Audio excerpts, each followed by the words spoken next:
is going to lead us in She prayer. got one orientation, maybe she would. I pledge allegiance to the flag of the United States of America and to the republic for which it stands, one nation, under God, indivisible, with liberty and justice for all. Sheriff.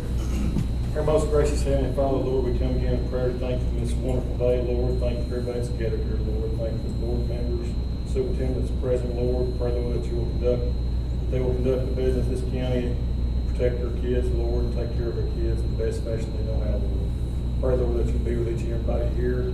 Lead and guide and direct us. Remember our troops, Lord, that are overseas, Lord, in harm's way. Protect them. Yes. Forgive us for our sins where we failed you, Lord. In Jesus' name we ask it all. Yes. Amen.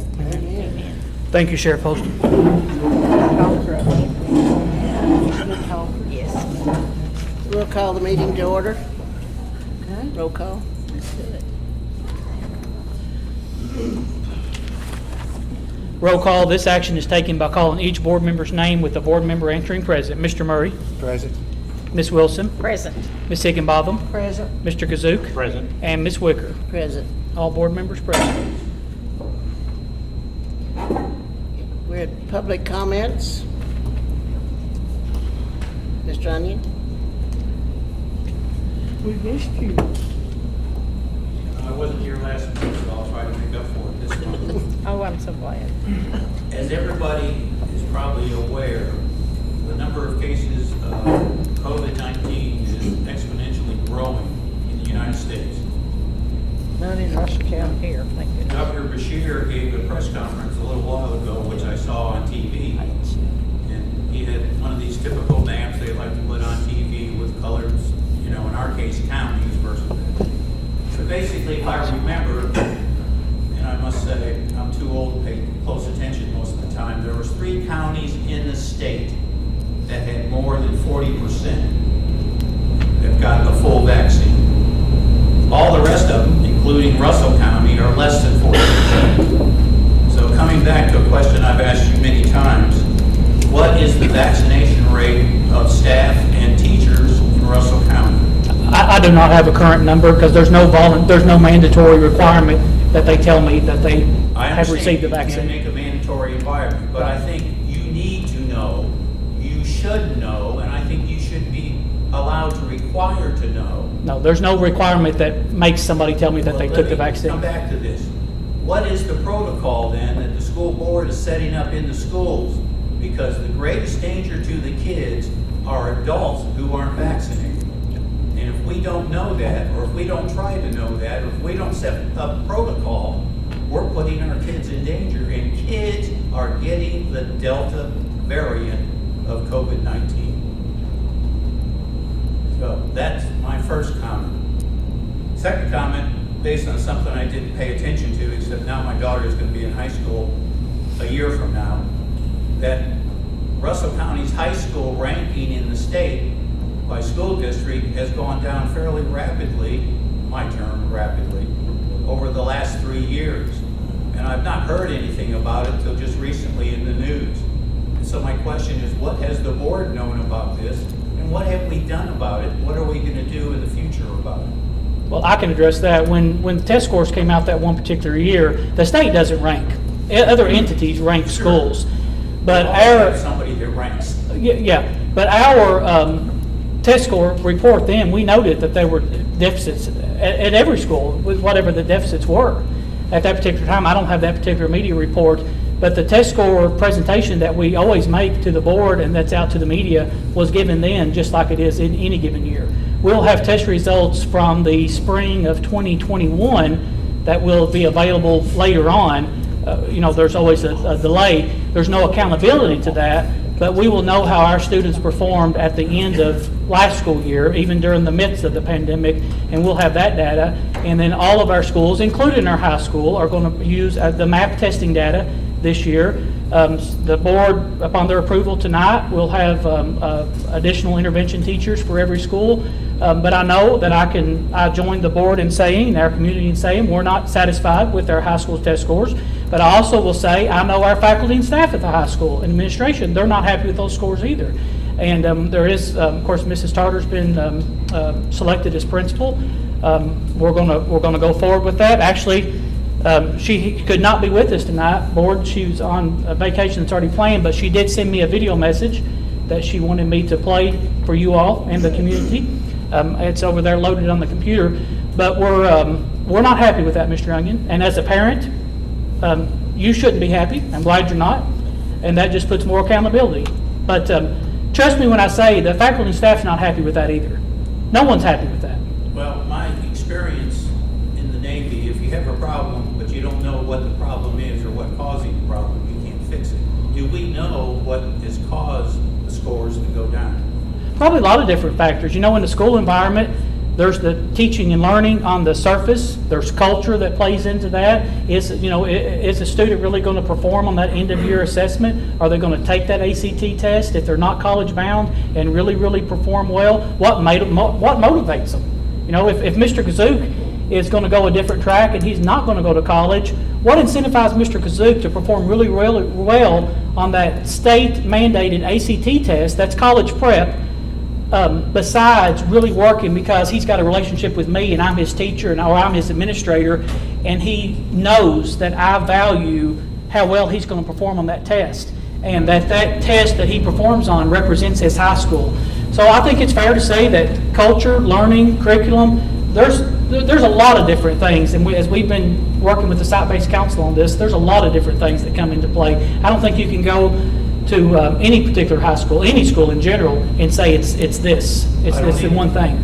I think it's multi-pronged on that. But have we tried to look at the different issues that could cause it, how we could fix it? We've got a new principal, which is great. Yep. I wish her the best of luck. One of the best things that we'll do, and I don't want to talk for the curriculum folks at that table, but will be on the instruction, the teaching and learning side, will be the MAP testing data.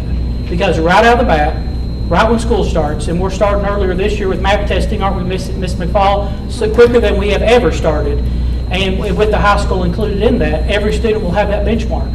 I'm going to know if Dale Onion was if he's a sophomore or whatever, I'm going to know where you perform right at the start of school. I was good at math and lousy at everything. I'd say you're probably pretty good, strong on everything. But then we have a plan for you. I'll see those test results.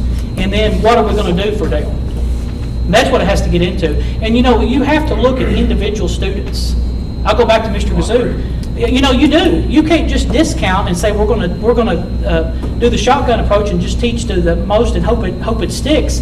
When you really improve a school, you look individually at individual student data. Anything's going to tell you that.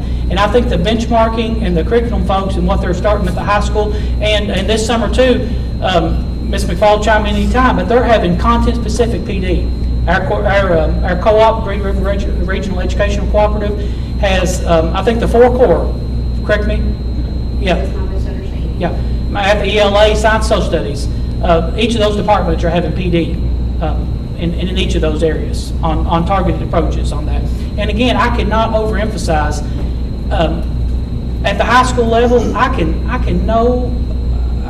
can teach all day long, but I've got to have a relationship with the kids to where they want to learn, and it works both ways. You know, I respect the child respects me. So it's a two-way approach. But I'm excited. I'm excited. You know, and again, I cannot emphasize enough. Our high school faculty and staff, they want to do right by the kids. That's our number one thing. Go back to the one question: does the staff or does the board have a protocol to address COVID during the next year? Okay. COVID, I'll go back. CDC says if you've not been vaccinated, you should wear a mask inside, kids and adults. We just got the guidance last week from the State Department, revised guidance today regarding the issues on the buses. There is no, the only mask mandate is the CDC's directive order for public transportation, and there's some debate on that with buses. Otherwise, the mask issue is a recommendation versus a requirement. At this point, and Mr. Onion, you and I will disagree, and the board, if they tell me otherwise, we'll do that. But we have to revise our plan that we had out there last year, and that's due. We've got the latest guidance out last week, and that's due by July 31st.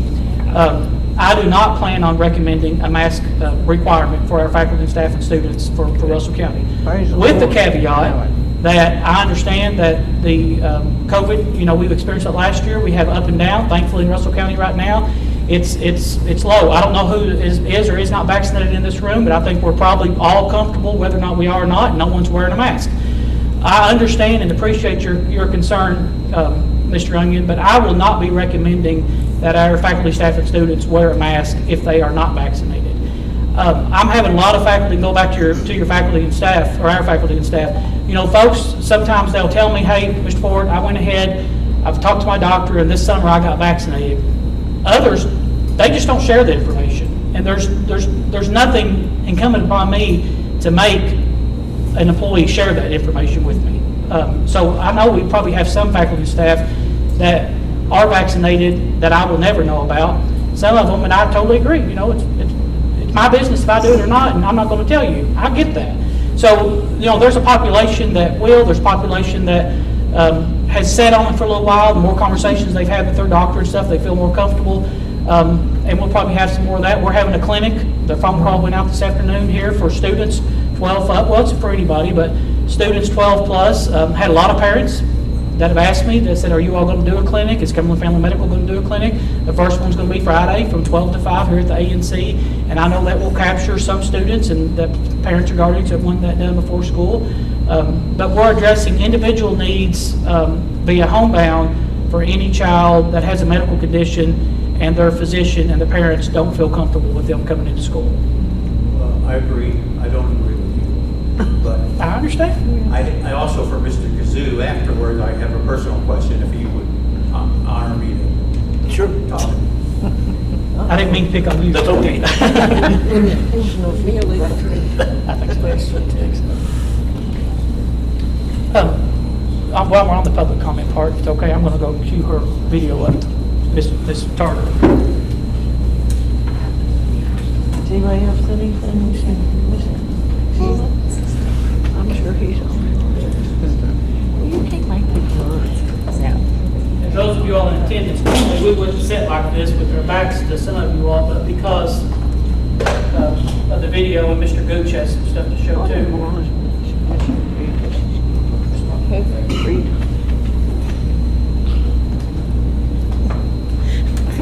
She got sleep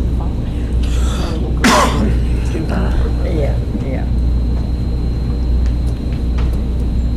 The little paperwork done quit. That point. She like today, make it month. There we go. So Mrs. Tarter regrets that she could not be with us tonight, and she would be here, but she said, she even offered, she said, Mr. Ford, I can send my family on. Because I know, and I said no, because this is going to be your last chance probably to get a vacation for a while. So let's enjoy your vacation. But at minimum, she wanted you all, board members and anybody that was in attendance, that she wanted to, at minimum, send a video. And so she sent that to me, and I'll play that now. Hi, everyone. Sorry I couldn't be at the board meeting tonight, but family vacation plans were already made. I just wanted to take this opportunity to tell you how I am excited about being the new principal at Russell County High School. I'm a lifelong Laker. I graduated from Russell County High School. I taught at the Russell County Middle School when my career began. I've been at the high school in the English department, and my last placement has been as head teacher of the Laker Success Academy. What will Russell County High School look like? It's going to be a positive, safe, learning environment. We have a wonderful faculty and staff that's student-oriented, and I know working together, we can make the best possible decisions for our students. Community leaders, we're going to be talking because I need to know what you need as your employees as we work together to create better citizens for Russell County. So again, I want to thank you for this opportunity. Thank you, Mr. Ford. Thank you to the site base. And as always, go Lakers! You did, that's good. She looks more and more. So Mrs. Carter and I met early Friday morning before I headed to KSPA with the school board members, and had a really good meeting, and we're really excited about her new job, and she's really excited about her new job.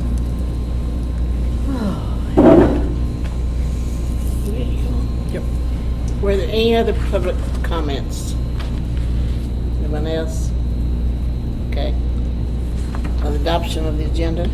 Ms. Wicker, I don't have anything to add or to strike from the agenda, so if there are no corrections or amendments, I recommend that the agenda be approved as presented. I'll make a motion to approve the agenda as second. presented. Okay. Mr. Murray, Yes. Ms. Wilson, Yes. Ms. Higginbotham, Yes. Mr. Kazook. Yes. And Ms. Wicker. Yes.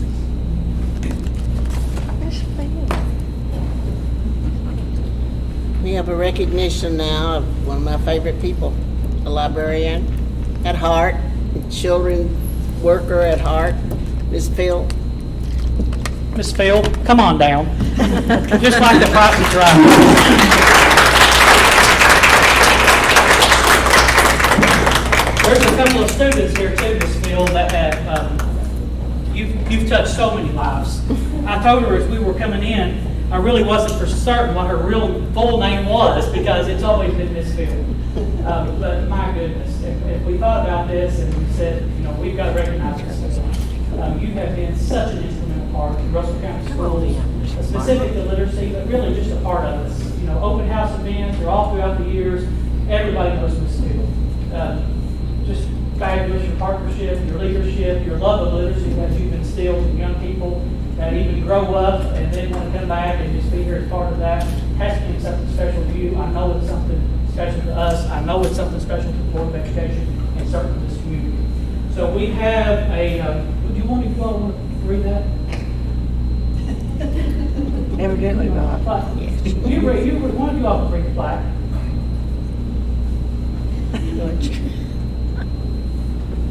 Well, With our greatest appreciation, we are proud to honor Phil Nake Just say Miss Phil. Russell County Board of Education honors Miss Phil, known as Miss Phil, for measurable contributions in literacy. We thank you for your tireless dedication and enthusiasm, creativity, and inspiring a love for reading. Your 30-year legacy of learning will continue to impact Russell County residents for generations. I think that's a great statement because it is such a big impact. Would you all get up here with her? she's pretty good at reading all those big words, That- too. Yeah, turn. That, yeah. Get in front of the flag. Guys putting the blues out in their eyes. Yeah. There, that's better. Yeah, I don't see no blue. Who's that blue boy? Who's that blue boy? I don't know. That one. It's a Smith. It looks like her. Yeah. Ms. Phil, thank you so much for everything that Well, you've they're done not for being our school system. Everything you'd like to say? It's not her. It's been great. It has been I loved great. every minute of it. 30 years. I'm gonna miss the kids almost. When we were all talking at the office that we were going to recognize Miss Heather and Tanya, oh yes, we've got to do that because of what that's meant to us. We certainly appreciate it. Here's Ms. Phil.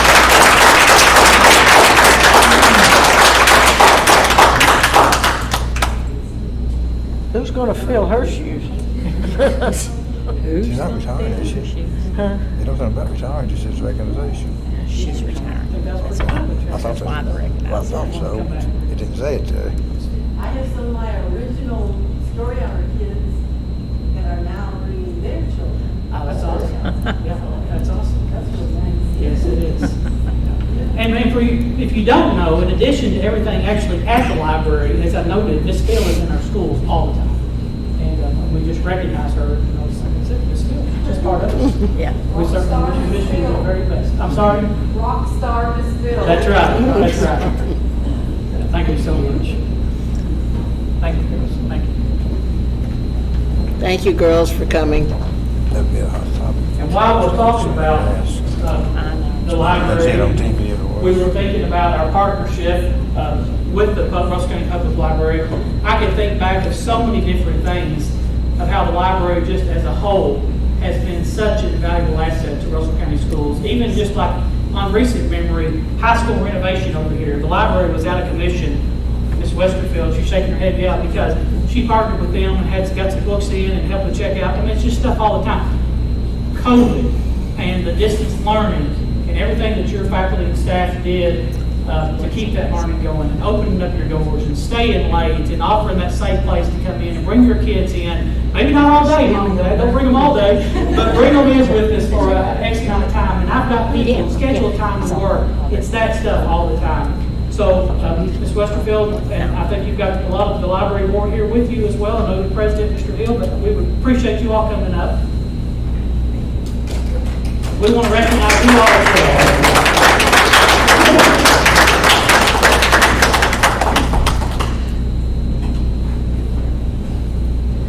True. You know, I'm big on community partnerships and everything that we do, and you all represent that. I just think, you know, fish hatchery, first responders, everybody's so good to us. And we recognize, I think, as a school district, we can't do what we do by ourselves. So with our greatest appreciation, we're proud to honor Russell County Public Library. Russell County Board of Education honors the public library as an invaluable community partner.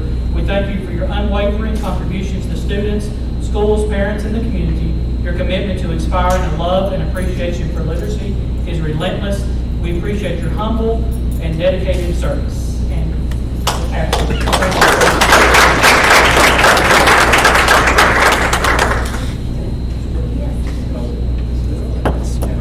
Yeah, just real quick, I just want to brag on Miss Phil real quick. We are going to be having a celebration of her retirement here in a couple of weeks at the library.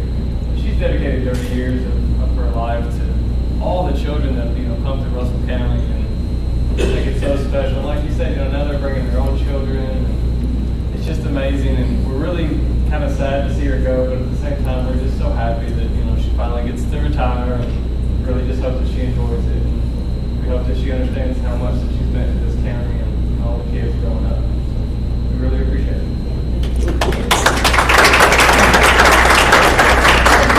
thank you all. Thank you all to the board. Thank you. The school's a great partner. We really appreciate it. I look forward to many more years of working together. You know, anything that we all heard about, anything about that we do, our Work Rate Skills Initiative grant, the Literacy Skills grant, all that stuff, you all are right there with us. That's where we intend to be. And that's where we want you to be. Right. And we appreciate you and we appreciate the board. Absolutely, very much so. Thank you all.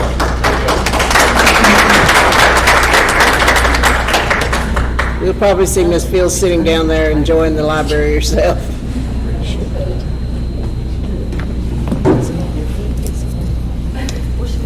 RCHS ANC paving and drainage project. All right. Doug, Ben, show's yours.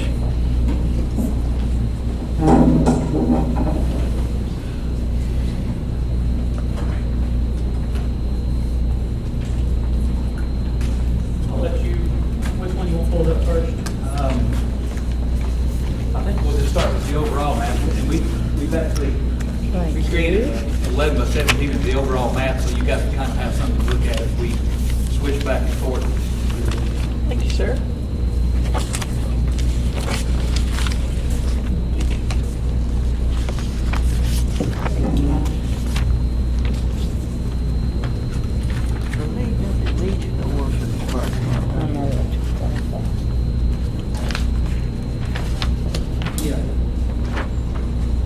Let me just, sit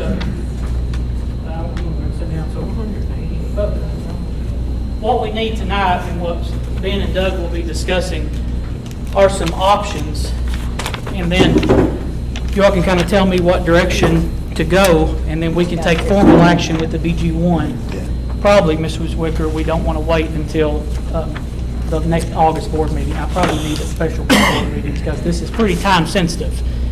Yes, we're It trying is. to We get want the to, blacktop done this fall before they shut the plants down. right. Of So, course, advertising takes time, KDE approval takes time, so we need to move as quickly as possible here. And so this is, the first slide up here is just, and it's the same one that you guys have 11 by 17 of. We actually flew the campus this year with high resolution. We used a UAV or a drone and a high resolution camera, so we have really detailed picture of the entire campus. We use LiDAR to develop the surface model, so we've got good grades, drains, and this is kind of a comprehensive drawing of everything that has happened here in the last 20 years, I guess, we've been working. So all the utilities that we've discovered over the years, we keep adding to this drawing. So this is kind of the base map of the Yeah, campus. 'cause Doug is not new. I mean, he's worked with you on the board, Russell County Schools, since, I mean, I know you did Russell Springs. That was the first, we Okay. did the site design for We Russell are Springs here. Elementary, and then Jamestown, you know. Yeah. And this A&C. Yeah, Yeah, yeah, so- and all this. So we've been gathering data here for quite a while, and this drawing kind of represents all that data. And there's some utilities that might not even be in service right now, but at least we know they're there. We dig into them, we know what it is, and who to call, and all that. So this just kind of represents a overall package of what we've gathered and what we're using as background data for the development of plans for you guys. The one that's got all the parking areas. And so what we're looking at today is what we can get done this year. That will be improvements. That will be improvements that we won't have to rework once we make decisions about the middle school and how we're going to handle that. So we've kind of left that area alone, and it has changed. It has changed our focus a little bit.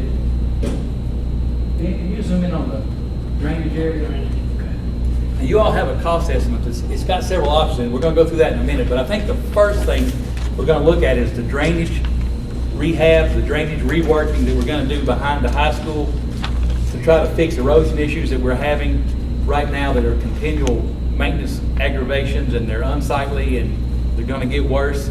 And so what we're proposing to do in the drainage rehab is to basically install a curb and gutter system along the back of the high school. Basically starting at the tennis courts, going all the way to the high school. And that's to keep water from pouring over this steep slope we have and creating erosion problems. We're also going to hook up all the downspouts on the high school that haven't been put into underground piping before.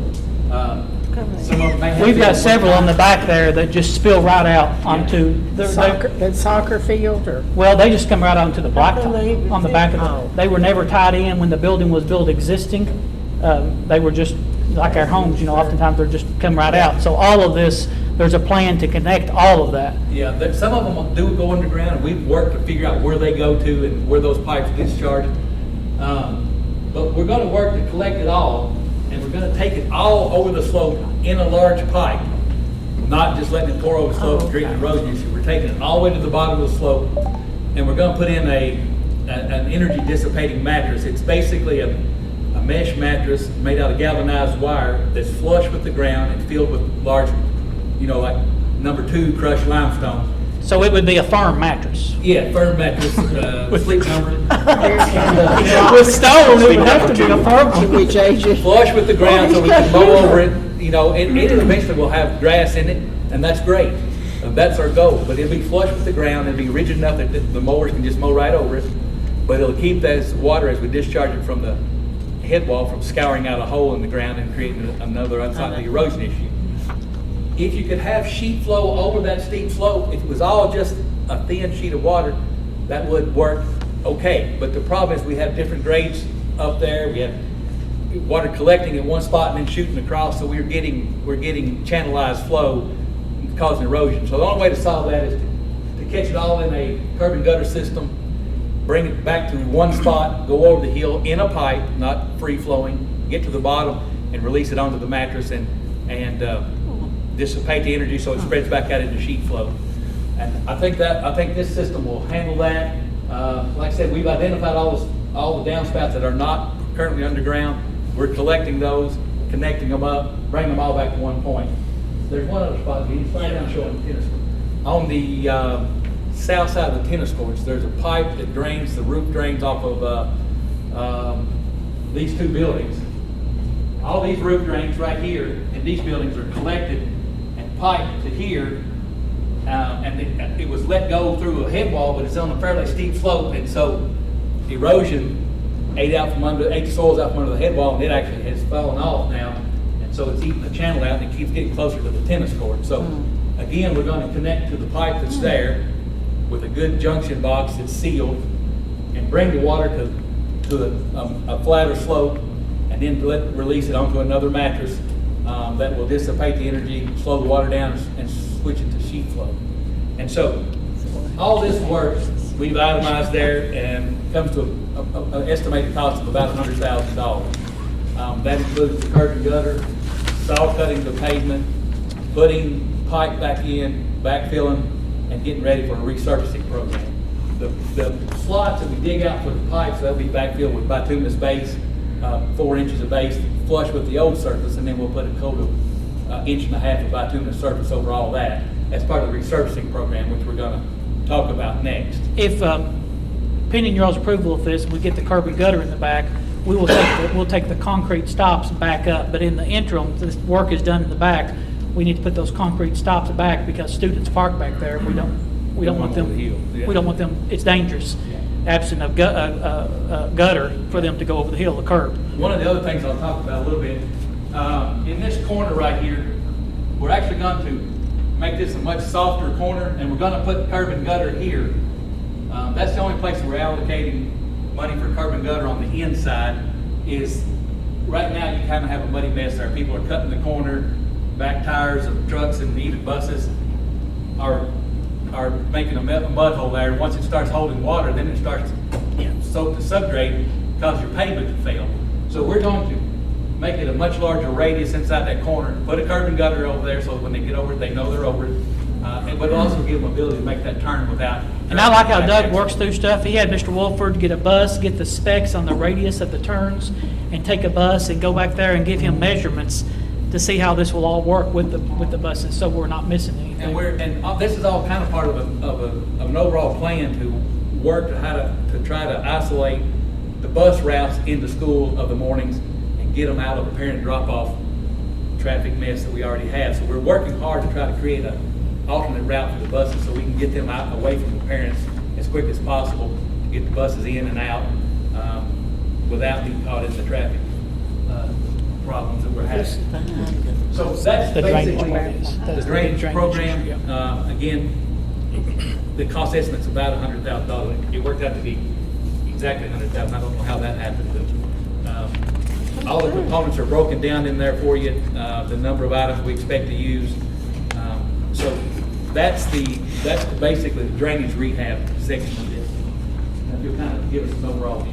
Let me just clarify something. These are cost estimates that Doug gets together on his engineering perspective. This would be sent out for bid. This is not his company. Estimate. Yeah, I just want to clarify that for the audience. Yeah, This yeah. is Doug getting cost estimates.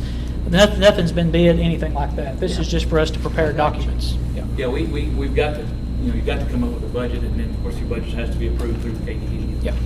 And so, so the next item is the resurfacing program. And that's it's a very difficult thing to put a number on. And I'm going to start with kind of the reasons why. And in the beginning, we were actually looking at the parking lot that was in front of the middle school. And if you all of you are familiar with that, you can look out the window and see it.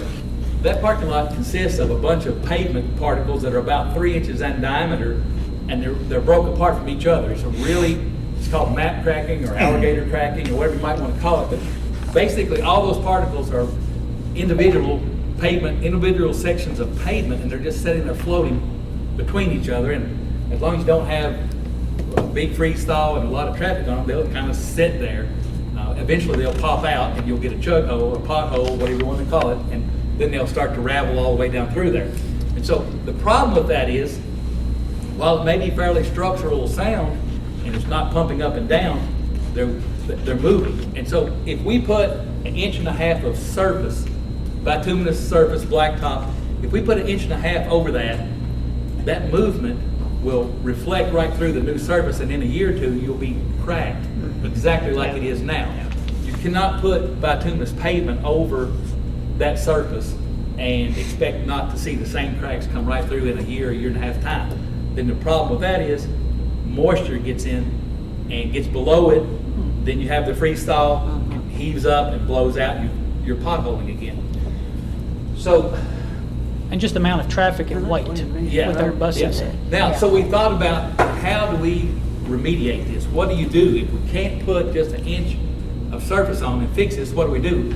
We thought about, well, maybe we take up the pavement. So we had a geotechnical group come in and do core drills. We wanted to know what was there.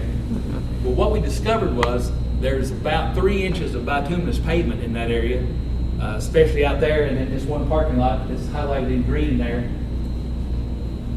Ben's like the girl that flips the numbers on the. Are you Vanna, Ben? But he can bench 500, but he can't. Oh, I got you. So anyway, we had them core drilled. We realized that there's very little blacktop, maybe 3 to 4 inches, probably a couple of 3 years resurfacing on it. And there's about 4 inches of DGA or gravel underneath that, and then there's some clay and a lot of mud. So the problem we ran into is if we peel off the blacktop and get rid of those floaters that are just moving around on their own, if we peel that off, we've got about 4 inches of dense grade. Well, when you come in with a truck loaded with blacktop, Oh, gosh. and you set a paver down and you back that truck up to the blacktop and they have to twist around, they're gonna go to the axles, they're gonna go through the dense grade. So then you think, well, all right, so what if we take up the dense grade? Well, pretty much the standard for heavy-duty pavement is 12 inches of DGA, 5 inches of bituminous base, and 1.5 inches of surface. That's kind of heavy-duty tractor and trailer traffic stuff. So if you're thinking buses and parking, you might be thinking 10 inches of DGA, 3 or 4 inches of bituminous base, and 1 inch of bituminous surface. So if you start over, that's what you get to, but you have to take it out to get to that point. What we looked at was if we took that out, we find mud below that, so you can't start on mud. So we were like really trying to figure out, is there a way to do this without starting over, without starting on mud and trying to come up with something solid? And so I researched it, and there's a guy who lives in Richmond, Kentucky now named Phil Blankenship. He originally went to the University of Kentucky. He was a couple years behind me there on transportation scholarship like I did. And he went out west and worked with the Koch brothers and developed these super pavements. They use them on airport runways in Kentucky now. They use them on the Campbellsville airport was the last airport that they put this pavement on. It's a super plastic pavement, and it's got Kevlar fiber in it, and basically creates a Band-Aid that's flexible enough and has enough lateral tension strength to span these floating pebbles and keep the crack from reflecting through. You put 2 inches of that down, and then you put 1 inch of surface over it, and all the research we did and all the people we talked to on these airports and stuff, and the DOT, the Kentucky Department of Transportation, is used on the interstates now and are very happy with it. If you do quite a bit of it, it's not a lot higher than standard pavement, maybe twice as high. If you do a lot of it, it's quite a bit of it. And the reason it's depends on how much you do is the asphalt manufacturer has to bring in special equipment to blow these Kevlar fiber into the mix. They have to bring in special equipment to place it down. And so all these are overhead costs that if you spread it out over 1,000 tons, not that big a deal. But if you spread it out over 200 ton or so, it's an expensive item. And so we discovered by working with a couple of paving contractors in the area that it was going to cost about $250 a ton to do this super plastic mix or this super elastic mix versus $95 a ton. So the fact that we decided not to do the big parking lot in front of the elementary school, The middle school, right here. yeah, this parking lot ahead, the fact that we decided not to do that with the idea that we may be changing that whole idea anyway, that helped us probably decide that the super plastic pavement is not the correct answer because of the expense, and still there's a certain amount of unknown. So we go back now to the 2 parking lots that we are going to do. We don't need to touch this out here, you know, obviously we'll be building until we decide what you all definitively Yes, going if we're to do. going to build, we don't need to spend $200,000 or $300,000 on a parking lot we might not use but one more year, and we can get by another year with this one. It's not sightly, but it's actually fairly stable, and through the summer without freeze-thaw, we're probably going to be fine. We may have a little bit of issues this winter, but if we don't have a lot of freeze-thaw cycles, maybe not. So once we eliminated that, then we only have 2 parking lots that have that same issue. And so the first cost estimate you all see is if we were to use the super plastic or super elastic bituminous mix on the area in green on that plat, and we will use 1.5 inches of surface on the other. So that total comes out to, well, including drainage, $488,585. Again, this is an estimate based on what we've seen pavement go for here in the last couple of years. And if something happens and oil prices shoot sky high, and asphalt prices go up, this could change a little bit. But right now, it's fairly steady, gradually increasing like every month, but relatively steady. So we think that's a pretty decent number.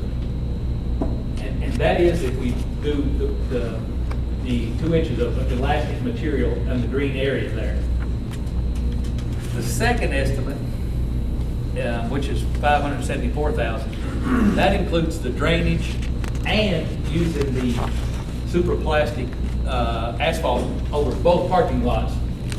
Yeah, because this area is also broken up and most likely will reflect through 1.5 inches of surface.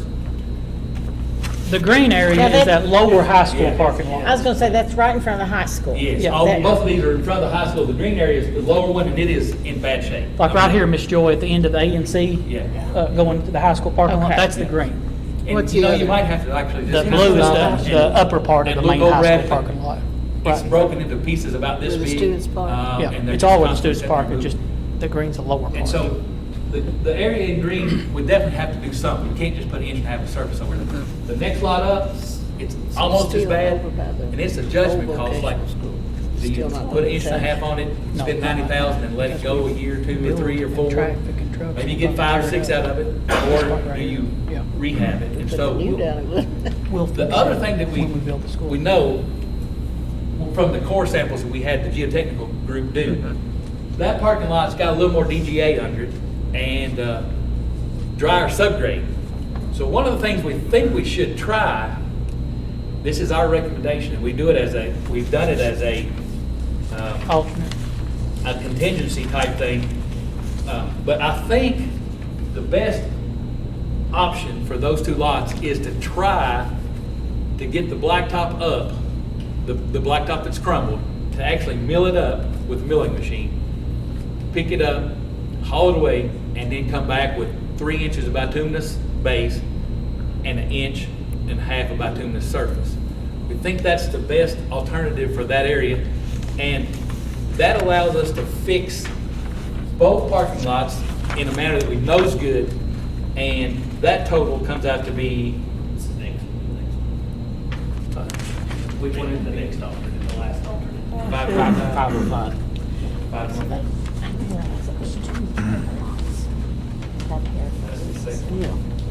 505. Yeah. Yeah, and so if we go away from the super plastic or super elastic mix, and we go back to a traditional mix, but we mill up both parking lots, put back 3 inches of base and 1 inch of surface, it's $505,000. So we're fixing both parking lots with confidence for slightly more than fixing the green area with confidence and the blue area kind of winging it for a year and see if we can get 5 or 6 years out of it. So I really think that that's the best option. Now, there's a drawback and there's a bit of a risk. If we take the pavement off and then get trucks out on it and it just turns into a mess, we have to take the material up, and we have a contingency in here that just we just looked at the risk. What are we risking by doing that? It would cost about $93,000 to $94,000 To take that back up? to get the dense grade back into shape and put enough dense grade down to support the truck so we can put the blacktop down. So, but that still puts you at about, it puts you at about $600,000. If you do the plastic mix on both of them, you're at $575. And this 505 on that last page, Doug, that includes the That drainage includes the engineering fee and the drainage work. and Yes, drainage. yeah. It includes And everything. we It's the complete. And wings in one of them. Yeah. Won't what won't they that call it. drainage take a lot of water off these parking lots? or would have anything to do with them, off the buildings? the drainage Would that part. have something to do with some of the parking lots, the water? It'll help all the ones in the rear. Yeah. That's exactly right, Yes, Mr. Murray. because that water's going into the subgrade and Right. it's creating problems back there. Yeah. Also freezes on them, creates ice issues, very dangerous Well, situation. you get the water underneath instead of over the top of it, Yes. it's going to. While Mr. Murray's mentioning that, Doug, this part, the green right there, Jackie, what is it in wintertime? It's a skating rink, isn't it? Because what Mr. Murray's talking about, Yeah. that water and that drainage. Water Yeah. puddles. Yeah. And that's one of the reasons it's failing, is because it was graded, and it's got depressions that hold water, and that water goes right into the subgrade. And But we didn't feel like there was you didn't feel like there was a need for a catch basin or anything back there, because once the work is done, Yeah, we can grade it to make it, there's already collection boxes in Right. place. One about right here. Not a mattress. Actually, there's about, yeah, there's three. So there's three drop inlets. We just need to grade it so that the water gets to We'll that. get to it.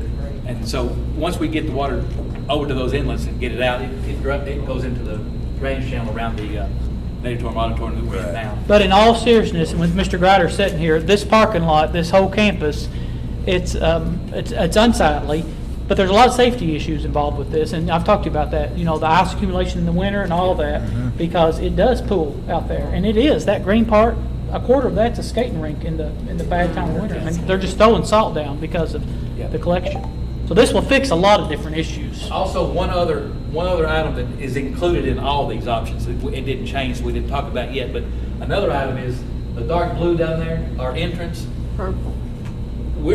Our proposal is to just take that up and put in 8 inches of Portland cement concrete, with 5/8 rebar in it, basically. a That's the bridge. main entrance at the guard shack, right here. Yeah,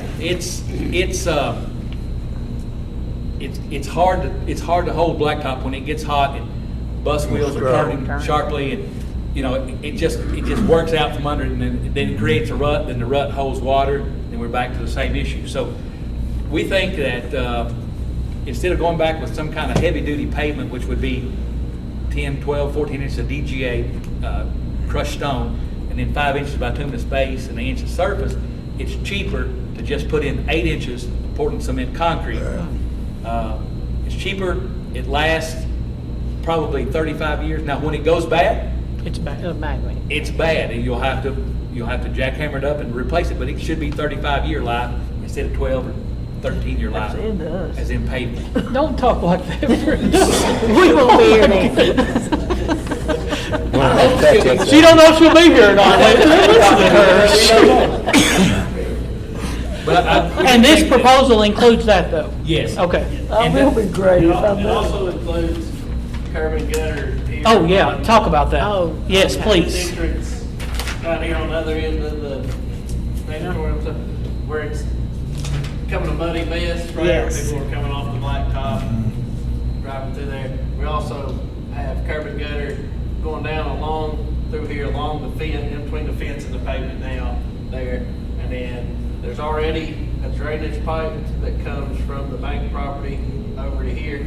We're just gonna put a box in and tie into that existing pipe and catch water coming down this road and piping it into the retention pond. Don't need another mattress there. No, That's no. water good. It's coming out at grade, and Okay. it's dumped into a place that's holding water anyway, so, yeah, it's a detention basin. Mr. Ford already answered this for me, but just for everybody else, they're wondering about the core samples. There were not much rock under there. 4 inches in this parking lot, 4 to 6 inches at most, but mostly 4 inches. And then the upper parking lots had about 6 inches of stone. So not what we would traditionally do today, but you know, they were done a long time ago. And Yeah. sometimes you just do what you can to get a parking area. It would have been more is what you're saying, it should have had more. Today's Oh, terms. Eight to Today's, 10 inches Oh, of DGA. really? Yeah. Yeah.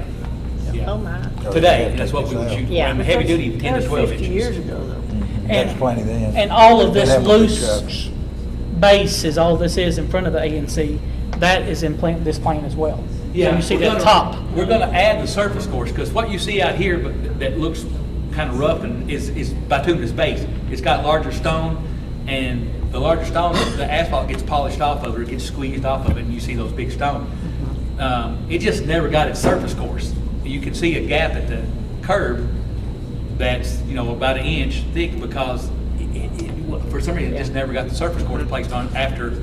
But we've been demonstrated that the subgrade's pretty solid because just 2 inches of base has held up for some time. So we put 1.5 inches of surface on it, get the water in the gutter lines, go into the boxes.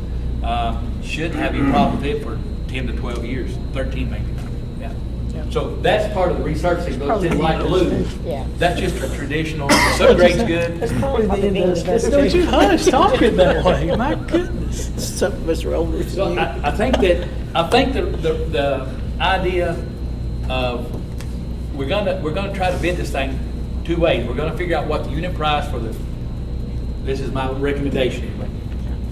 We're gonna ask for the unit price or the cost per ton for the super elastic material, but we're also gonna have them bid as an alternate the 3 inches of milling it off and the 3 inches of base. And putting that in, and we will ask for unit prices, not part of the bid, but we will ask for unit prices so that we can see if something fails and we got to go through the contingency money to put more dense grade down.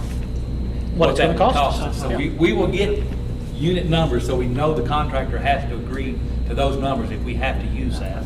So it'll be a kind of a safety net, but we hope to not have to use that contingency. Yeah. But we will get those numbers from the contractor. But we will get a number for the super elastic mix, and if it's $250 like they're telling us, then I think that we're going to attempt a section of taking the pavement up, seeing how good the dense grade is. If that works, we'll use that on both lots. So that's kind of the way I would approach this, and that puts us back at the 505 number. Yeah. I That wonder puts if us- they'd be interested in doing it as a model. We could ask. Well, the guy who designed the mix, he definitely was willing to come down if we decide to go that way. And if we were doing all this parking lot, instead of $250 a ton, Yeah, right. it's about $195 a ton. It's more of a doable item. Yeah. Because the overhead cost of bringing in the special equipment gets spread out over a bigger area. But when you're just doing that small area, it's like $250 a ton, and that's just a lot of money. We can buy 3 inches much cheaper than we can buy 2 inches of that. So, because the 3 inches of bituminous space is probably going to be $95 a ton, maybe $90 a ton, but somewhere in the $95 a ton range. We could tell them. Yeah, but Doug makes a good point. We've talked about this in meetings leading up to this meeting, but obviously, this is not a new, it's been here for this minute, so the compaction and all that, it's already happened. It's not like it's a new road. Ms. Carnes, if you don't care, touch on, as we talked in our planning meetings before, we wouldn't, on this part of it, we would not have to sell a bond or come from general fund money because of the, Well, we should have enough, we can do a capital funds request for the 22, 23 school year, 21. 21, 22, yeah. It sounds weird. Yeah. But we should have roughly $280,000 in capital outlay for the year that we can use toward this. And then I think we've got around 67,000 extra in our FSPK building fund, which we normally pay bond payments in excess. So we can tap into that. And altogether, that's going to get us around $750,000 to go towards this without having to issue a general fund bond. Good. Because we can't bond this out of the normal construction monies like we usually do. If we do have to bond, it has to come from the general fund to make payments on it. So I would like us to avoid that as much as we can. She's made that very clear to me, Doug. And She not wants have us to avoid that. commitment in the general fund that we have to set aside all these years to pay for it. So this hopefully gets us a pretty good chunk, and then when we need some more the next year, we would probably have a similar And when, amount. if we go forward with the new construction in the middle school, KDE would allow a blacktop project for that parking lot to be included in that package. We could take care of that when we built the middle school, but they will not, if you didn't have a thing left on your district facility plan and there was nothing your schools needed, they might let you sell a bond, restricted bond, to do a blacktop project. But to pave, just for a paving blacktop, I've already exhausted that. That's not going to happen. So this is this is great, you know, to have this option. And that would be enough money on the contingency too, out of that funds if something were to, Yeah. without hurting general I fund. think we can avoid that, but we just wanted to know. It was Absolutely. more of a study for what are we risking? We don't want to stop if, you know, we want to have a plan of action. Yeah. Well, once we take the payment, we got to have a plan of action. We had to. Yes. So we need to know what that fence was going to cost. Maybe a crazy question here, but it's, you're talking about taking the dense grade and all out. Because there's only like 4 inches of dense grade, I know we have. if we try to run on that with a truck, Yeah, but I ain't through with my question. New dense grade is no better than no dense grade. Why don't we just add to it and not take it up? And the blacktop, if we chip it up, they're using effort filler in a lot of places now. yes, and the RAP, we will get credit for, they call it RAP, recycled asphalt pavement, and they will actually reuse some of it in our mix. No, okay. And we should get credit for that, because we're giving. No, I was gonna say, well, we're get giving credit for it, we're gonna use our, And yeah. it's a possibility that we might be able to put 2 or 3 inches of dense grade on top of it and stabilize it. Right. But if you add 4 more, and then you're adding 3 inches of mix and an inch of surface, you're getting higher than your curbs and you're getting Right. higher than your drainage. Then So you gotta be curved, everything, yeah. you start running water toward the high school instead Right. of away from the high school. Yeah. So we will work toward that. And Yeah. there's a real chance that we might be able to pick some of the dense grade. If we see it's going to fail, we might be able to pick it up and save it, actually stockpile it. That's what I was Then wondering. clean the mud out from under it Gotcha. Yeah. and put it back in and add to it. Yeah.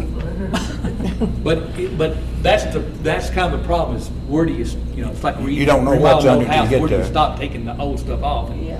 And so if we can just add a little bit of dense grade to it and get it stabilized, maybe even think about vibrating some number 2 Right. stone, which is larger stone, maybe putting a layer of that on and vibrating it in, push it into the mud, might stabilize enough. If we can get it stabilized to get 3 inches of bituminous base on it, it'll be fine. Right, Because that okay. base will provide enough strength and spread the loads out over enough area, it'll be fine. But you know, because we probably won't have a triaxle load truck back on that parking Yeah, lot true. after we get it paved. Uh-uh. It's the process of working on it that tears them up. Right. You know, like concrete trucks or asphalt trucks, when they run through and the tracks go down and the mud squeezes up between the tires, when you try to pave that, Yeah, that ain't gonna work. you got mud sticking through the pavement, and it's a mess, and it's a disaster then. Yeah. So we've got to get it solid before we put that on. And so I really think that because these 2 parking lots are more stable, have more dense grade on them, I think we can take the asphalt up and put back the base and not have to mess with the That'd be subgrade. good. And Larry McGowan's, he's actually done a little bit of digging and stuff out there, and he Oh, thinks, yeah. he's never been a big proponent of the 2 inches of super elastic. One, I don't think he trusts it. And it is to somewhat an experimental idea, you know, I mean, we've talked to the airports that have used it, and they're happy with it. We've talked to DOT, who use it all the time on interstates now. It does prevent cracks from reflecting through. How long will it prevent some of these cracks from reflecting through? We don't know. But We know that 3 inches of base and 1 inch of surface works well. These parking lots won't be like interstates, so they won't have the traffic on them. That's correct. So that should extend it right there. And that's one of the reasons I think if we can get the material off and get the blacktop down without having to buy the expensive stuff and get the trucks back off of it, we'll be fine. Okay. There probably won't ever be another triaxle load of material on it. Shouldn't be. Shouldn't be. Don't mean they won't be. You know, another thing that really makes me, we've got this new ATC, and this will clean up and make the back of our high school look so much more finished in connection with their new ATC. That's gonna be a lot more traffic. People will be at this building, and it looks bad right now, with all the drainage issues and everything, and that's really gonna And address this curb that. and gutter extends right down to the Guardrail. guardrail. Yep. So it'll either be curb and gutter or guardrail. And once we have the curb and gutter on, we should be able to put a little topsoil behind that, and you could actually plant some, a hedge or something down through there. You could clean it up and make it look much better, and it'd be much safer. And prevent water from spilling over the field. Yeah. Are they thinking, or Jackie, are you thinking about running the bus, back behind there? Well, Doug met with, I For couldn't meet Whitehall? him with that day, but met with Jackie, Mr. Wolford, principals. If you want to touch on some of that, that's a good question. I actually can. We thought about, right now, the middle school buses drop kids off at this end of the school right here. Yeah. So our plan is, I'm at the He's wrong helped a school. lot of schools, Mr. The end of this school down He's here. helped a lot of schools with this. I just think it was the first rodeo. No. I'll kind of show you what we sort of have in mind, and depending on how the middle school, County won't have to bring Okay, right now, the buses come in and they They'll drop come kids out. off. No, right here, No, wait. and come in in front of the ATC. No, this It's is over here the at the front. front. Down at the bottom is the front. They'll come in right here. Is the and go around. high school. Yeah, zoom in the entrance. Road. Yeah, zoom in. Yeah, so, Okay. right now, the buses come in and come to here and drop off the middle school kids. And what we were thinking about is bringing them around the school. Move the school. You just made a home run, I think. There you go. All right, now we're getting closer. So to bring the buses in, and as we change, we're about to have to live with this entrance. The state is not going to let us switch away from perpendicular across the road from the other entrance. So we're going to have to live with this. As we develop the school here, we may try to develop a bus lane that we can get the buses isolated from the parents and take them around the building. Let them drop off here or drop off here like we're doing now. Bring them around the building and come up to the high school behind the building, pull up Yeah, here that'd all be and resurfaced. drop off students. That's what they're talking about. Then the buses that stay here can basically just drive back to the bus garage and drop the bus off. The buses that leave here can circle the school now and actually, especially the ones going north, can go out, come out and completely stay out of parent traffic and get back out and head north. And I think it'll be easier for most of them to go north and make a U-turn to come back if that's what they need to do, than to get caught in the traffic queue that happens every morning. It is hard to turn. So that's one of the things that we're working on with all this plan is, and that's one of the reasons for making the corner smooth That's what I around there, wanted. was to be able to take buses around the building so we can get them out of the campus without being in parent drop off. And there's a possibility that once we figure out how things are going to happen in the afternoons, they may go around the back and the ones going north leave out through that north exit out there. So now that we have better roads all the way around, that's one of the things we're looking at possibly doing, so we can isolate the buses from the parents as much as possible. Make a much more efficient operation. Picking up would be nice.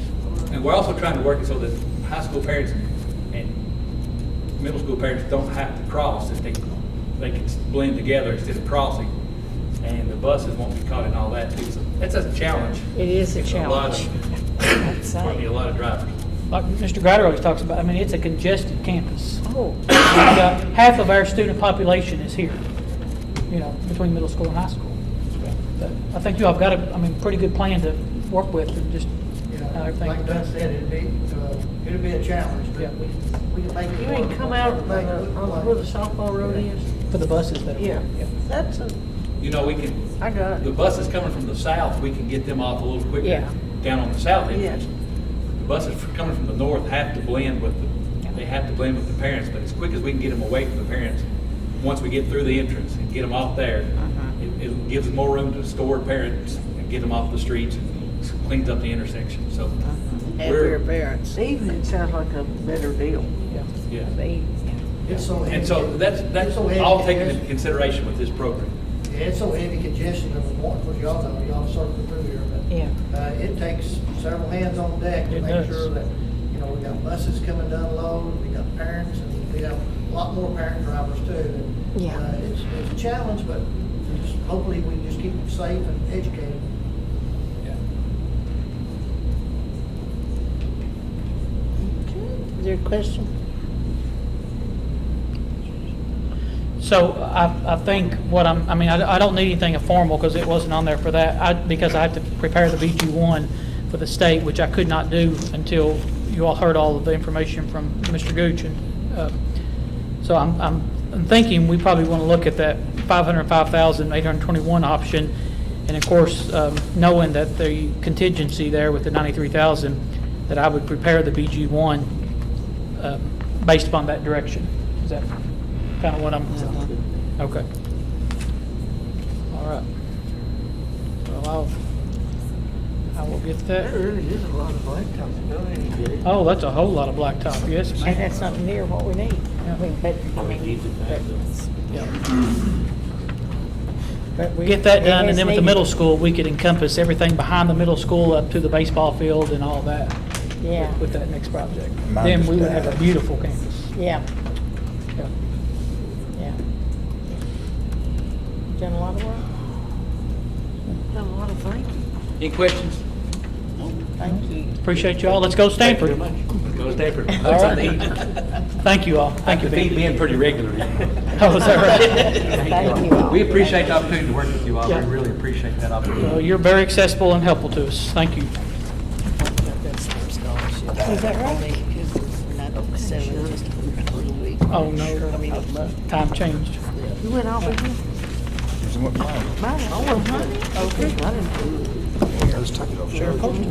Sheriff Poston, talking about the school resource officer. Sheriff Holston's going to Jamestown. discuss the COPS grant, and, or if that doesn't happen, he has another option for a resource officer for Jamestown. I'll kind of update you kind of where we're at right now. Of course, everybody knows we got the grant here last year as far as for Russell Springs and Salem Elementary School. We got Nathan Ginn takes care of Russell Springs Elementary School, and you got Richard Franchione that takes care of Salem. That being said, here about 2 weeks ago, we put in for another grant for a total of 3 deputies for the sheriff's office. Now, it was my intention, still is, like I said, to put one of those deputies at Jamestown Elementary School, whether we have a grant or not, but I need some help on the latter part if the grant part don't come through. So what I proposed, I went in front of the fiscal court the other night and talked to them about it. And toward the end of the business, they passed their part as far as willing to go in, I guess, halvers or whatever, quarters or whatever, to fund another resource officer for Jamestown Elementary School. Then Thursday night, Jamestown City Council, I went in front of them, talked to them, they all passed it. Now, I guess tonight, I'm here, I guess, to ask you all to, kind of, if you all are willing to, kind of help us out as well. Now, what that means, I'm gonna kind of break it down for you. I've kind of passed it out. I won't focus on the 2 years of experience at the top up there, because either way, it amounts to about $20 an hour that one of the officers would be paid. If you did the top one with 2 years plus experience, it would amount to about $18 an hour plus benefits, which would be your insurance and stuff like that. Both of these would be based on 194 days for that officer being at school. 170 of those would be the school year itself, of course you have 3 sick, 3 personal, 6 holidays, you got 40 hours annual in-service training for that officer. Plus he has to go through SRR 1, which is a week at Richmond, and 2 and 3 eventually the following years. Then you've got Jamestown Elementary School, which has an open house down there. Then you've got kind of like just, I guess, the required training for the officer or whatever, with the teachers or whatever down there. Anyway, kind of to 194 days, 8 hours a day, 1,552 hours. And figuring, like I said, a retired officer, that amounted to $20 per hour. Now, you're not having to pay insurance or retirement if you can find a retired officer. Granted, I've already had 2 or 3 retired officers that has actually inquired about this since I've put it on my Facebook page, and also it's been brought up. So I'm already having luck with this so far. But basically, it would total out to about $31,040, and this is figured kind of high, and stuff, but it amounts to about $7,760 between the Russell County Sheriff's Office, the City of Jamestown, the Russell County Fiscal Court, and you all, which is about $900 a month, I guess, if you wanted to, for each entity to put in to protect the children. And I know it's protect the children as much, you all want it done as much as I do. I ran on it, and before I leave, whatever happened, in a year and a half, I want all the schools protected before I leave. Like I said, but,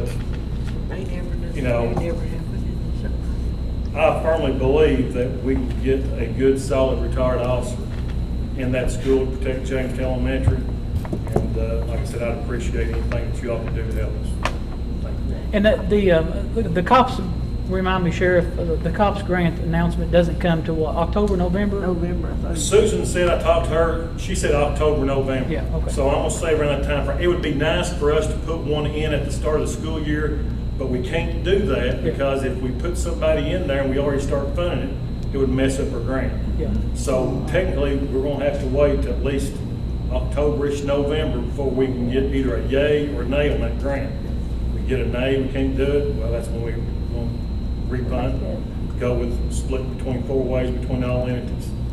Like I said, that's kind of a backup plan. Like I said, I hope and pray that we do get the grant. Like I said, we've been blessed with the grants that we've got with the sheriff's office.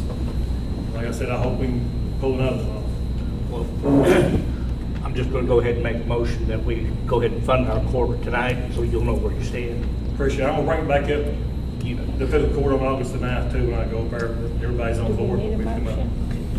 Okay, we need a second? We will, that way they'll know what direction to go. Okay. That's fine. Okay. Yeah. Well, I'll second it. Okay. Who's second? I did. Ms. Joey, okay. Joey's louder than me. Why are you laughing? It doesn't happen. It's So, not happening. Mr. Kazook, just to kind of paraphrase, then in absence of the grant, your motion to, Yes. Fund our. to fund our quarter, Yeah. yes. Okay. Ms. Joy seconded. Okay. Mr. Murray, Yes. Ms. Wilson, Yes. Ms. Higginbotham. Yes. Mr. Kazook. Yes. And Ms. Wicker. Yes. All right. Well, Sheriff Poston, I know that I speak for certainly Mrs. Blankenship and Jamestown and the board. We appreciate you, your department, and being so proactive, but it's great to live in a community where our fiscal court joins in that. Yeah. Russell Springs City helps us out here at the high school, and then the Jamestown City Council helping us there at Jamestown if we don't get the grant. So we're blessed. Appreciate that. It's all Thank our you. jobs to protect our kids. Thank you. for That's sure. Thank exactly you. right. Thank you very much. Yep. Thanks. So true. Okay.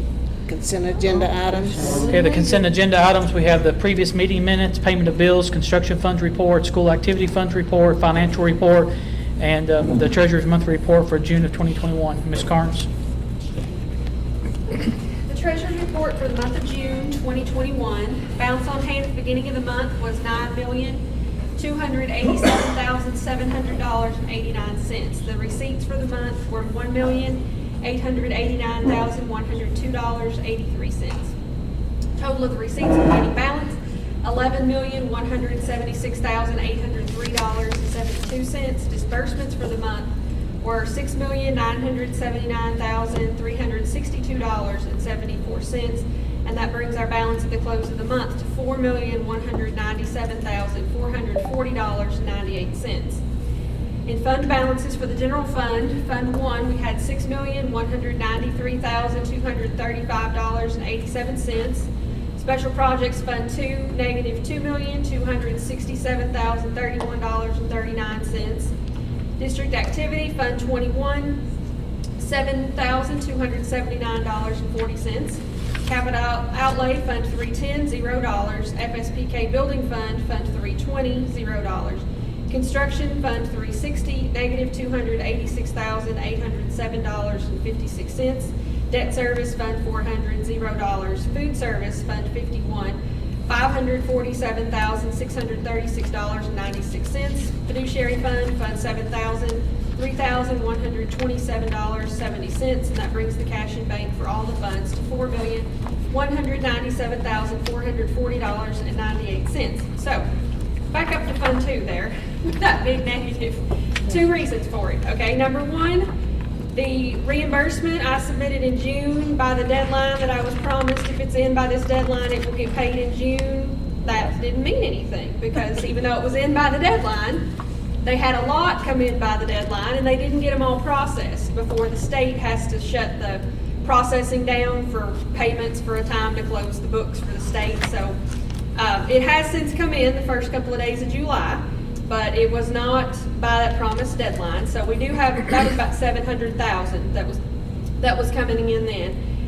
The rest of that is largely attributable to a lot of the ESSER stimulus monies that we've spent, like for example, our supplemental pay, which occurred after the deadline to even request the reimbursement. And then there's a few things in there that I left unreimbursed until at least I get finished closing the year, in case I need to move it between a couple of the projects to better fit the requirements for each of those funds with the percentages and things that we have to spend it on.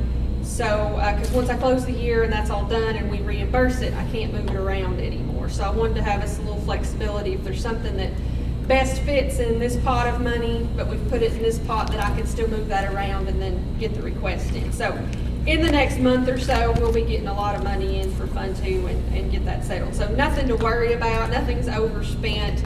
It's just we're kind of floating that out there for a bit so we can make some of the best choices we can for the district. Construction fund, similar. We had a lot of things to pay in June, and we've got a big reimbursement on its way of, remind me again how much it is. June 30th, I submitted $1,114,620. That's already been sent for signature. I've already signed off. The architect's already signed so off.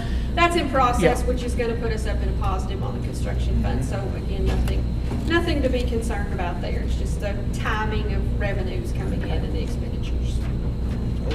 They're slower than we are. They are sometimes a little slow. Yeah. But as I noted earlier, we've spent all of our match on the construction funds, and so now we spend it. We spend, and we spend deficit, and then after we spend it, They get it. we get it back. We have to request it. That's right. Yeah. So if there are no changes or amendments, I recommend approval of the consent agenda items.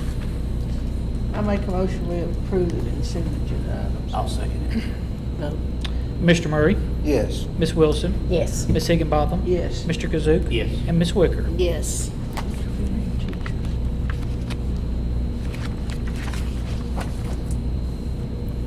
I think we need all. Intervention teachers for each school. Okay, with the federal stimulus money, to help address the students' learning loss due to COVID-19, I'm proposing that Russell County Board of Education allocate each school an additional teacher for the 21-22 school year.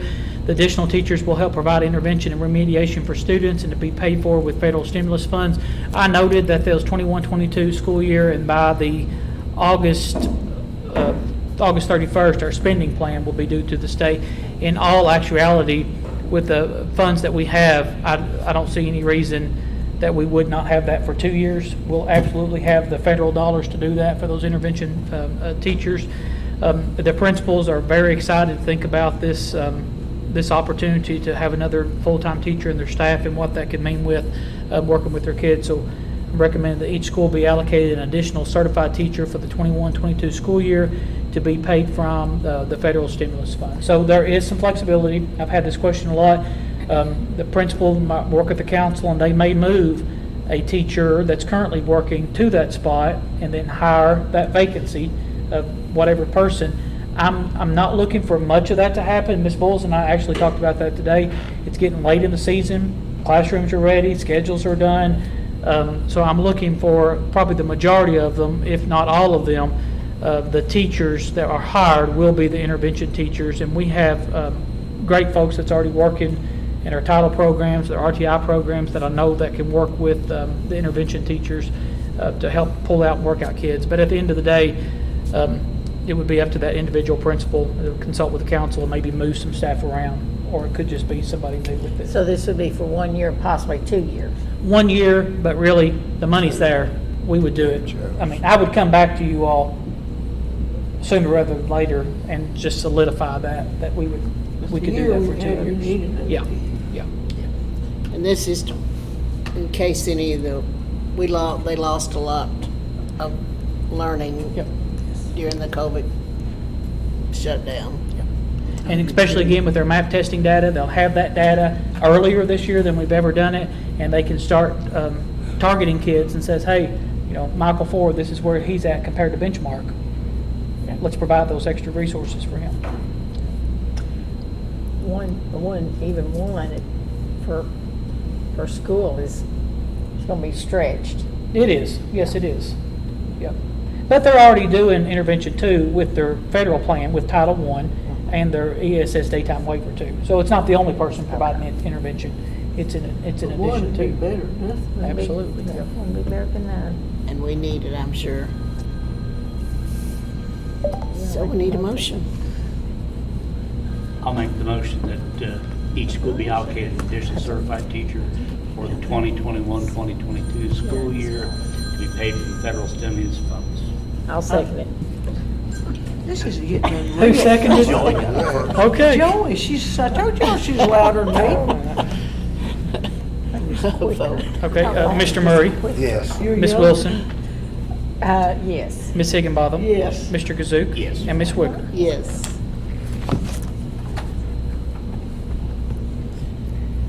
Amendment to the school attendance zones. The last time, to my knowledge, that anything was done with our attendance zones was back in 2013, my first year superintendent. So the elementary students that live in the JBES community are currently assigned to Russell Springs Elementary School. We bring them there. Of course, middle school and high school, they make their way back here. The new Eli exit on the Cumberland Parkway would make it advantageous for the elementary students that live in JBES to attend Salem Elementary School. I myself personally have either spoken to the parents, tried to call them all if we had trouble getting to them, reaching them. Mr. Wolford made a home visit and spoke to them, and some of those parents called and talked back with me. So we've either spoken to the families or they've been visited in person to explain the potential change and hear any concerns, because I didn't want to bring this to you all and just tell the parents. I didn't think that was fair. Been very favorable. They had some questions, and one of the parents said, we would have went to Salem to begin with, and the other one said, well, I'm okay either way, and they liked it, the proximity, so it was fine. It went really well. Time. It does cut off some time. Yeah, Sure does. And then we off. offered all of the students that, I told them that once, if it is approved by the board, that we told them, absent of them, their children coming to Salem and seeing the school for the first time in a big open house, that we would make arrangements for them throughout the summer. If they wanted to come in the evening, I would do that. Miss Webb has already talked to some of the parents. She's going to meet with them. And I want to be very clear, Mrs. Webb was happy to have the students. Mrs. Renee in Russell Springs was happy to keep the students. It had nothing to do with either school of that. It was really just a transportation, logistics, and really a time and safety issue. That bus can go right on a lot quicker than what we were doing previously. So that everybody's agreeable to the change. I answered some questions. Ms. KJ's going to meet with some parents. I appreciate her and Miss Renee making this work. Appreciate Mr. Wolford going out. So I don't see any reason not to make the change. Again, it has no impact to the students that live or that are in middle school and high school. So I recommend that the attendance zones be amended to reflect elementary students living in the JBES community attend Salem Elementary School. I've taught both places. Up there when she talks to them, she wants me to. Okay, yeah. I make a motion, we approve the amendment to the school attendance zone. Okay. Zones, I'll say it. plural. Okay, Mr. Murray, Yes. Ms. Wilson, Yes. Ms. Higginbotham, Yes. Mr. Kazook? Yes. And Ms. Wicker? Yes. Okay, I will officially let those parents know and make those changes. And I'll also mention too, the bus driver said, he was the one that first talked to us about it, but he said, I'm fine either way. I'm just saying, it makes a lot of But if they don't want sense. to, they can still go to Russell Springs. They would have to be transported. The parents would have to transport them if they were still. Oh, if they wanted They don't to. want to. Okay, they Yeah. didn't want to sell. Yeah. But look how much. But then if they go cuts to middle off. school or high school, they would be going on. Yeah, they're Same they're thing. coming here anyway. Yeah. We have to make allowances for that anyway. They Yeah. would probably catch another bus there at Salem to come on. Okay. It'd be hard to go to another high school. Yeah. 2021-2022 Student Code of Acceptable Behavior and Attendance Policy. So in accordance with KRS 158.148 and 704 KAR 7:050, the board shall develop a student discipline code which shall be posted at each school, referenced in all school handbooks, and provided to school employees, parents, legal guardians, or other persons exercising custodial control or supervision. The code shall establish the standards of acceptable student behavior and discipline and may include district-wide standards of behavior for students who participate in extracurricular activities and co-curricular activities. Once reviewed and approved, the student discipline code shall be distributed to students and parents in the district, and including those students who enroll during the school year. The proposed Russell County Schools Student Code of Acceptable Behavior and Attendance Policy Booklet has been updated. As always, it's been reviewed by Mr. Hoover. It incorporates anything from the state or maybe our policy that has been reflected after the second reading. One thing that we will be working with, if you all remember in our trauma-informed care plan, is that throughout this school year, we're going to work on with Bounce to really look at our discipline policies and make certain that they're really responsive to students that have been through trauma and things like that. Yes, individual needs. So that is one thing that we will be working on with bounce throughout the year. And so I say all of that, that it's likely that some of the current practices that we would have will be presented to you all with changes for potentially for the 22-23 school year. So I recommend the adoption of the 21-22 Student Code of Acceptable Behavior and Attendance Policy. Motion. It's your turn. Well, I'll make a motion to adopt the 21-22 Student Code of Acceptable Behavior and Attendance Policy. I can't do them motions. I'll say, Mr. Murray got it?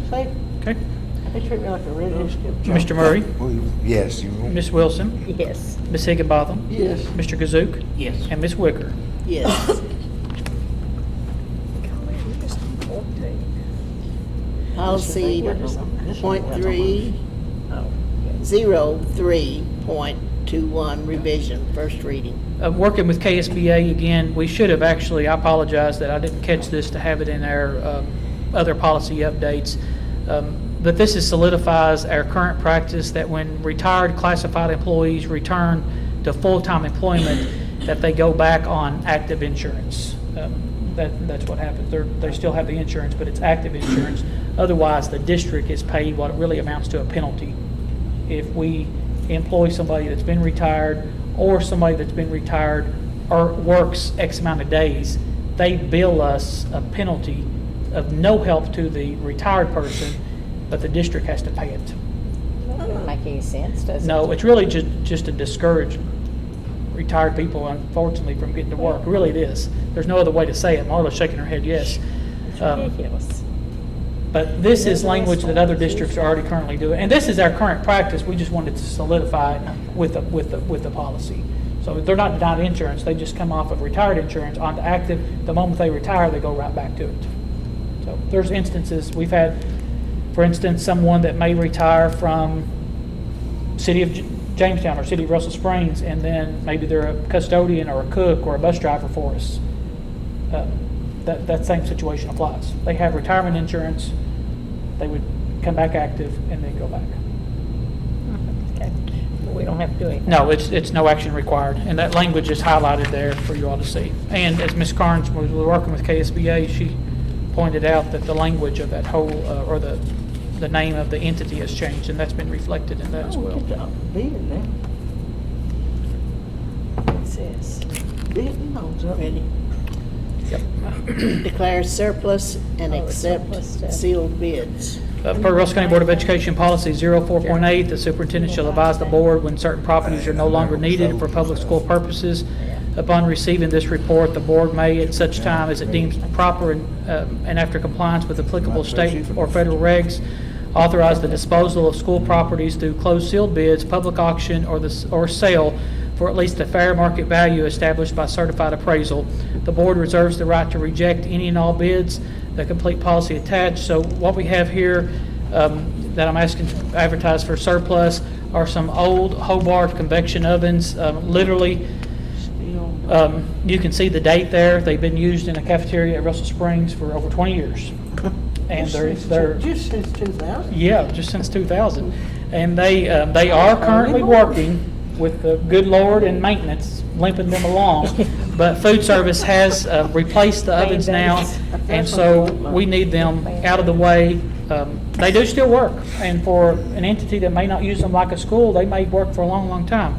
But I'm asking you all to declare them surplus so we can get them, take bids on them, and get them out of the way.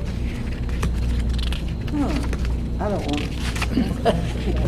Think what you could cook Mitchell in those things. Just think what he could eat somewhere else too. So we need I to make Yes, a yeah. motion, we approve the declared surplus, except the sealed bids. I'll second it. Okay, Mr. Murray, Yes. Ms. Wilson, Yes. Ms. Higginbotham, Yes. Mr. Kazook, Yes. and Ms. Wicker. Yes.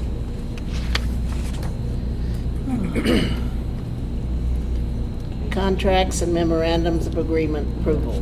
So we have the Commonwealth of Kentucky Fiscal Year 21 Read to Achieve grant and the Casey County Schools. If you all remember, we came to you all, I'm sorry, that's a typo, it's fiscal year 22, Read to Achieve, it's for the 21-22 school year. And Casey County Schools, if you remember last year, I think it was maybe October, November, I came to you all, we've been transporting students through Casey County going on to the Kentucky School for the Deaf. They have asked us to continue that, and they'll pay for half of our driver and half of our Great, aid. yeah, that's great. It's a win-win. There Yeah. was no logistical issues for us. It helped out Casey County, it helped out us, and so that MOU for them is included in that again. And Ms. Rita, you remind me, this Read to Achieve, this is the last year for Salem. Yes, It will they be extended it really actually. for a whole year For a whole year. due to COVID and And then they'll everything. start rewriting, I think maybe in January Right. 2022 to get it again. So it'll be open up competitive again. Competitive, Yeah, so they may get it again or they may not, but they've been very successful on getting that grant. So I recommend the approval of the contracts and memorandums of agreements that's been approved by the board attorney.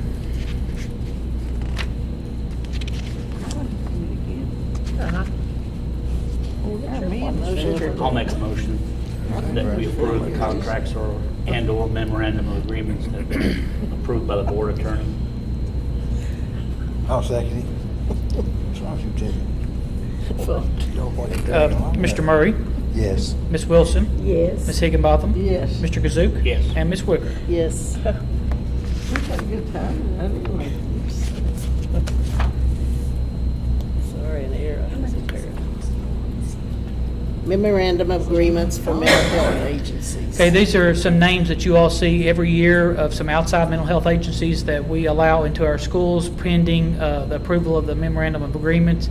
We have Brookside Counseling, Safe SAFY, Adonta, Intrust, and Heritage, and that'll be pending, but we just need receipt of their liability insurance.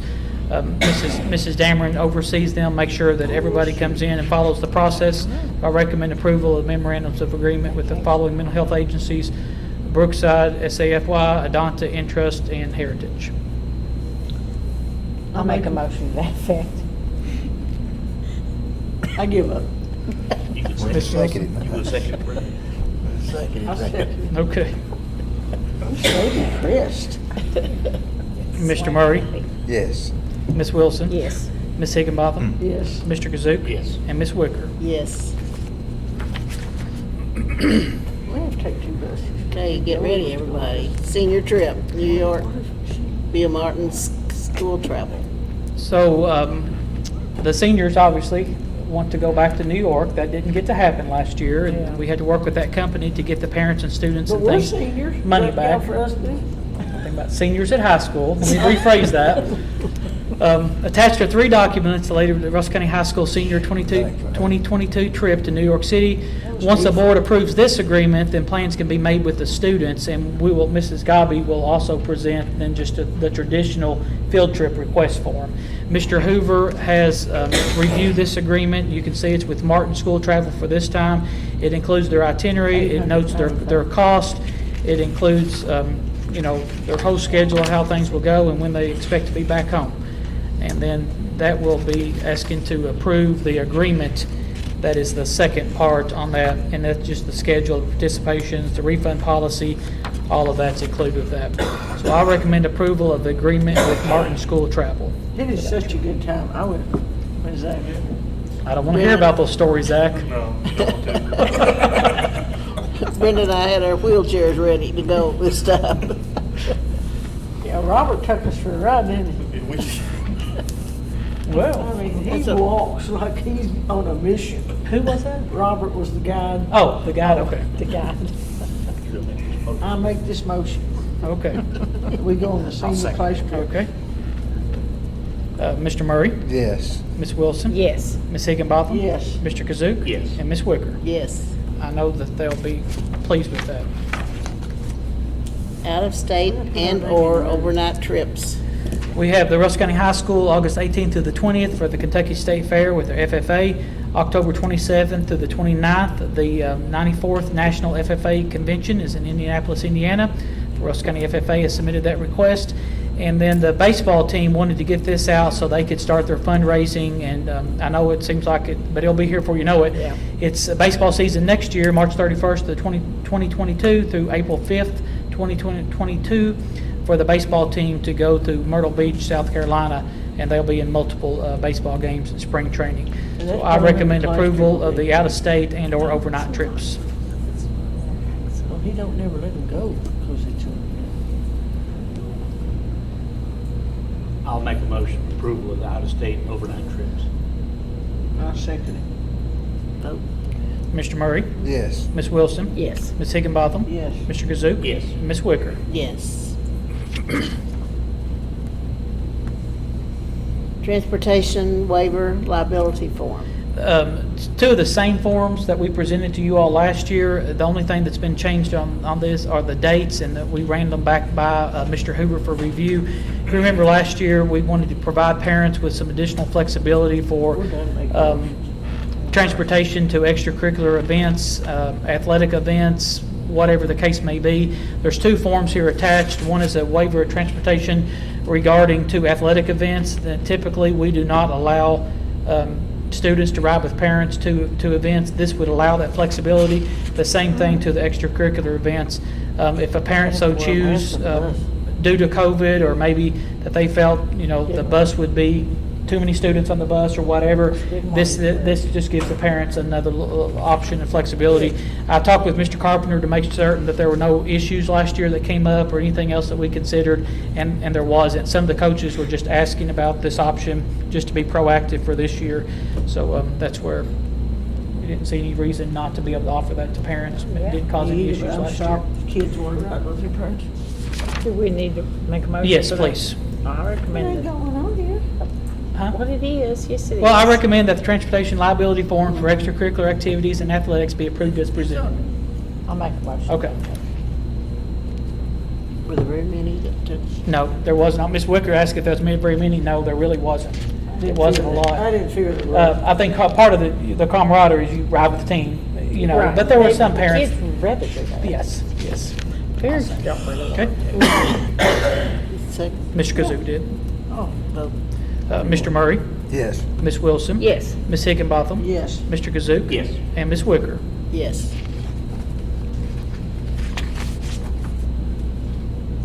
Review of procedure 09.124 AP.21 tuition agreement form. And I know it seems like over the past year or two that we've thrown procedure after procedure with you all, but we'll continue to review and revise them. So this one, we've been working with KSBA to revise some procedures, and we've got more to bring to you all. They do not require board action.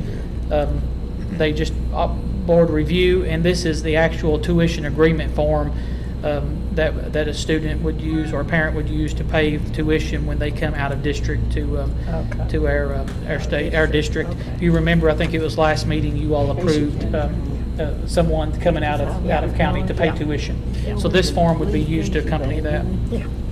So there's no action. That's just the procedure that we use. And with parents and expenses and due to COVID and everything like that, again, with the budget and with our stimulus money, we will take care of school supplies. I just want to publicly note that. I know you all want that, and we can do that, and that worked well last year, and I credit our school administration and the folks at the office of, that's quite an undertaking, you can imagine, and the organization of that and ordering all those supplies, but it went really well, and they're already starting to plan and do through that, and that will not be elaborate. That will just be things that we really need to utilize. And I know parents, guardians, they appreciate that. And we've got some funds to take care of that with. Like free, personnel reports. Yep. Personnel reports. Debbie Dunbar, retired, Jamestown Elementary School, effective July 1, 2021. Cheryl Newby, hired Russell County Middle School assistant girls soccer coach. Katrina Hadley, hired Russell County High School assistant volleyball coach. David Lewis II, hired Russell County High School assistant football coach. Heather Brown, hired Russell County High School science teacher. Thomas Wright, hired Lake Cumberland Regional College Workforce Center custodian. Robin Rickson, resigned JV boys golf coach. Bryce Bailey, hired Russell County Middle School head football coach. Christian Naylor, hired Russell County Middle School 6th grade girls basketball coach. Elizabeth Averill, hired Russell County Middle School attendance clerk. She'll be moving there from Jamestown. Jacob Foster, hired Russell County Middle School social studies teacher. Holly Eli, hired Russell County Middle School exceptional education teacher. Peyton Bunch, hired Russell Springs Elementary School preschool, early childhood education. Kara Markham, hired Russell Springs Elementary School primary instructional assistant. Haley Middleton, resigned Russell Springs Elementary School instructional assistant. I want to point that out, she previously accepted the job and then has since kind of changed her mind to went another route, so she's declined her position that she was going to take as an instructional assistant at Russell Springs. And Katie Foley-Smith, hired Salem Elementary School, primary position. Of course, Miss Shanna Tarter, again, we want to welcome her at Russell County High School as principal. Yes, we do. We certainly do. Who did you have? What? Another thing I just want to bring to your all's attention, at the meeting, probably a special meeting when we talk with the BG1, I'm probably going to be talking to you all about school dismissal time, and I'll get some other input, really take up in dismissal. In working, Mr. Guyder's been in these meetings with us, with the Highway Department, and the congestion of 127 out here, as Mr. Kazook chuckles. Anybody who drives through here in the evening knows it's dangerous on top of just a standstill.